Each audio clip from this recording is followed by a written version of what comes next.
here. What a great show tonight. We're talking about yoga part two, and hopefully part 3, 4, 5, 6, 7, 8, 9, and 10. We have with us tonight Mariko Hirakawa of Visionary Yoga. It's great to have you here tonight for part 2 of Yoga with Dreams. Great to have you here this evening. Dreams and yoga affect everyone's life in some way, shape, or form. It's very important that people know, to begin with, how yoga shapes a person's personality and also the way a person helps their life. I think it's a very, very important process, and I think it involves every aspect of someone's life. And how do you feel about that, Mariko? Yes, just to be clear, when we talk about yoga and dreams, we're not talking about so much the dreams we have at night, but the dreams you have for your life in terms of living a visionary life. And I feel it's the missing bridge, because there's so much yoga out there. It's become so mainstream, and there's a lot of physical yoga out there, yoga as a workout. But I feel the missing link is taking the insights and the wisdom and it's an incredibly rich tradition. I was very blessed to live in India for 10 years, 7 of these years studying in a university, Ayurvedic medicine. But I've been blessed to sit at the feet of masters, and when you're in the presence of these true yoga enlightened beings, you realize that yoga is so far beyond the physical. It's not just about the downward dog, the upward dog, getting your leg behind your head and doing lotus and all of that, but it is a technology truly for human consciousness evolution, and we can use that. You can use that genius knowledge of yoga to forward your life. Could you tell us in what way a master has inspired or enlightened you when you were in India? Is there one specific example or one process of which you feel that you could tell us about tonight? Well, I've been able to sit at the feet of Sri Ravi Shankar, who is now a global guru. And what I know about him is he's disarmingly childlike, and yet he has this incredible wisdom. And what I noticed with enlightened beings is that they have incredible tender love, but at the same time their commitment is so fierce. It's like if you get close to them, so the people who are very, very close in the inner circle of these beings, they get burned by that fire. I mean, they're there to get their egos burnt to a crisp, so that the ego is like ashes and they're able to really express that enlightened state. But for the people who are more on the outside, these beings emit tremendous compassionate love. So and these beings also know how to be exactly appropriate for that moment, and they're unpredictable how they behave. Well, this is live, and we're in the moment right now as we speak. That's with right. Teddy Smith here at WPAT New York, online, WPAT930am.com, TuneIn Radio, WPAT, and WPAT on your car radio, wherever you are around the world, anybody can hear you.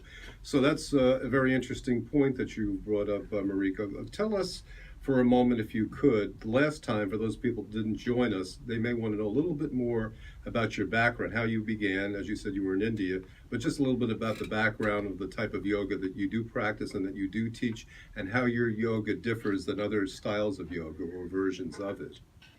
Well, so I was very fortunate. I was a classical professional ballet dancer in New York City, and I came to yoga when I had a purpose crisis, and through asking myself, like, what's the purpose of my dancing first? Am I dancing for this applause at the end of the day from darkened audience? Is that enough? And when I started to inquire deeper, it led to what's the purpose of my life on this planet, and that led me to eventually meet an enlightened master who happened to live 2 hours outside of New York City, and it was through encounter with her, I got to touch the depth dimension of yoga. So I would say that what differentiates the way I teach yoga is really, I always strive to come from that place of wanting to have people experience the depth dimension, because in this digital age, there's a gazillion distractions. Could you tell us the name of the particular style of yoga that you do teach? Well, I come from, so I called my style visionary yoga, and that can mean many things. I always start with meditation with an intention around a life theme.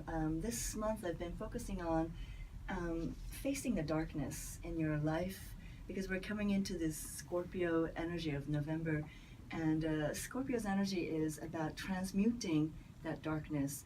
And so the understanding is that darkness, that which appears to be darkness, is not really darkness. Darkness is just nothing but shadow created by light. So as you put your spotlight of attention on it and you're unflinchingly able to be with the darkness in your life, you're able to actually move through it. And then, with, if you have the courage enough to be with your darkness, then actually it turns into light and actually becomes the gateway for the next, where you're supposed to go next. So these kinds of meditation that are very focused and intentional really bring about these insights. And I want people to bring those insights and not leave it in the class, but take it with them after they roll up the mat and walk into their businesses and relationships and life with it. How can yoga help to manifest the life of your dreams? Can you give us an example of that? Well, first, I think that many people are out of touch. They're afraid. I mean, we're so externalized, so we never even check in and ask ourselves, how are we doing? So first step is to really take an inventory of, what are my longings and what are my discontents. We start from there, and then, from those give us the kind of the pointers, and then we may have many dreams. And another way to do it is to ask ourselves, if you had a magic wand, a realistic magic wand, where would you want your life to be a year from now, 3 years from now, 5 years from now? And in this way, we start to really fine-tune our destination. And it's really, really important to have a detailed, fine-tuned, crystal clear vision of the destination. Because if you don't know your destination, it's like, how are you going to draw that roadmap? Google Maps has to have your address, right, to create that GPS system. So to tell the universe what you want, you have to really know in kind of that level of clarity what you want. Where can people get the resources to get started with this process? Right now, I'm actually creating a course called Manifest with Yoga. It's not yet complete, but I do have a free course that I give away to people, which is called 5-Day Visionary Yoga Challenge. And that's an easy way for people to get started with my style of yoga, where I help people kind of get into that inner space through beginner-friendly yoga, but it's also, for seasoned practitioners, it's also about refining the basics and finding a new way to do the familiar things, right? So 5 days of getting a jump start with a daily practice, because I really believe, especially in a place like New York where there's a lot of yoga classes, we're a little bit like class junkies. We're so used to going to class and being taught yoga, but it's also good to develop your own practice. So the 5-Day Visionary Yoga Challenge, it can be found at www.visionaryyogachallenge.com, and it's just a way to start. And Mariko, what is Dharma, and how does that relate to creating a visionary life? Dharma that's a huge question.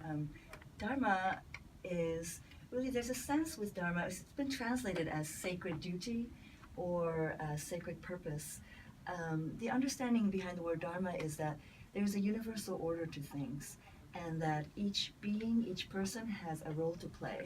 And so understanding, it's this process of inquiring what is your role in the universe, and there is a specific role. That's why we're each giving unique gifts, right? So it is an ongoing inquiry. What is my dharma? There's also a sense of doing the right thing with dharma, the ethically, morally right thing, and that's in alignment with your highest expression. So it's really a true north that keeps you on your course. How does yoga teach you what your life purpose is? So I think that it is by quietening your mind and letting the ego take a back seat. Because the ego likes to think it knows it, and actually real wisdom comes when you allow yourself to not know it, and to be silent in inquiry and be in the receptive mode, so that the deepest wisdom part of you can surface and bring you that gem of insight and inner truth. So that's the first step. That's the way I'll say, first step in manifesting your dream is to open into silence, which is the realm of infinite possibility. Many people just go right away like, I want this, and they just go for it. But then sometimes it's coming from their ego, And when you do that without really like going deep, it's very easy to go with that energy and then be climbing up the wrong mountain or the wrong ladder. So to prevent that, it's so important to just put the ego and the superficial wanting mind and ask you what's my heart's desire, what's my soul level desire, and then from there create your Why purpose. don't you give out information about how people can reach you, either on social media or the website, or any other details on you and how they can find you? Sure, you can follow me on Instagram at Visionary Yoga. I'm also on Facebook as facebook.com/Mariko Yoga, MarikoYoga. So I'd love to talk with you there, and I would love to hear from you if this was meaningful for you or not.